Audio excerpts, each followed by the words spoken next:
Global warming और जलवायु परिवर्तन के बढ़ते खतरे के बीच एक समाज सेवी संस्था एनजीओ ने मानवता की रक्षा के लिए एक प्रेरणादायक पहल की है। संस्था ने वृक्षारोपण को अपना संकल्प बनाकर पर्यावरण को बचाने और आने वाली पीढ़ियों के लिए एक सुरक्षित भविष्य सुनिश्चित करने का बीड़ा उठाया है। जलवायु परिवर्तन और पर्यावरणीय असंतुलन के इस दौर में उत्तरपाड़ा अनुभूति वेलफेयर एसोसिएशन ने समाज के लिए एक अनुकरणीय उदाहरण पेश किया है। संस्था ने इंडियन ऑयल कॉरपोरेशन के सहयोग से पर्यावरण संरक्षण की दिशा में एक सार्थक कदम उठाया है। पिछले 3 वर्षों से यह संस्था दक्षिण 24 परगना जिले के हेनरी आइलैंड स्थित पश्चिम बंगाल सरकार के मत्स्य विभाग की भूमि पर वृक्षारोपण कर रही है। इस वर्ष भी संस्था के सदस्यों ने 1000 विभिन्न प्रजातियों के पौधे सफलतापूर्वक लगाए। इनमें नारियल, सुपारी, कटहल, छातिम आदि जैसे उपयोगी और छायादार पौधे शामिल हैं।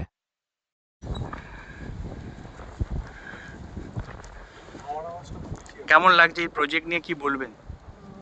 ভালো লাগছে। এই নিয়ে আমরা মানে তৃতীয় বছর অনুভূতি তরফ থেকে সুন্দরবনে বৃক্ষরোপণ উৎসবে মানে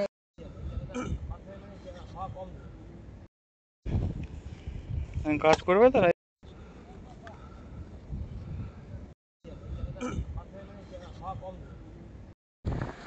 অনুভূতির হয়ে এই কাজটা যে আমরা করছি, এইটা একটা খুব ভালো লাগছে।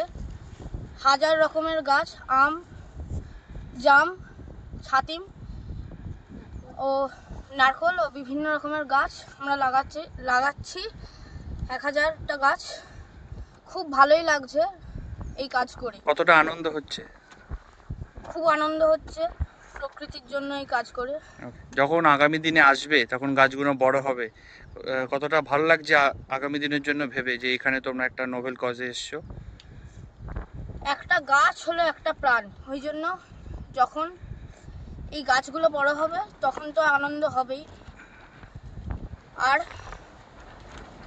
তোমরা যখন আসবে দেখবে তখন কি অনুভূতি, অন্য বন্ধুদেরও কি বলবে যাতে ওরাও এগিয়ে আসে এই ধরনের কাজে? হ্যাঁ, সবাইকে বলে দেওয়াটা উচিত কি এরকম কাজ করা প্রকৃতির জন্য ভালো। বাহ, তোমার নাম? আমার নাম ঈশান চ্যাটার্জি, কোথা ক্লাস থেকে? 8-এ পড়ি। কোথা থেকে আসছো? উত্তরপাড়া।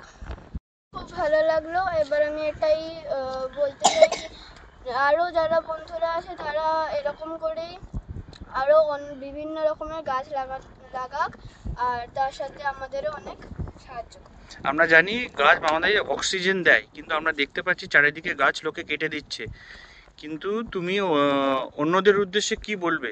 যাতে আমি অন্যদের উদ্দেশ্যে এটাই বলবো কি যাতে যারা গাছ কাটছে তারা যেন গাছ না কাটে, এবং আমাদের যেই পৃথিবীটাকে ভালো করে বেড়ে উঠতে সাহায্য করে।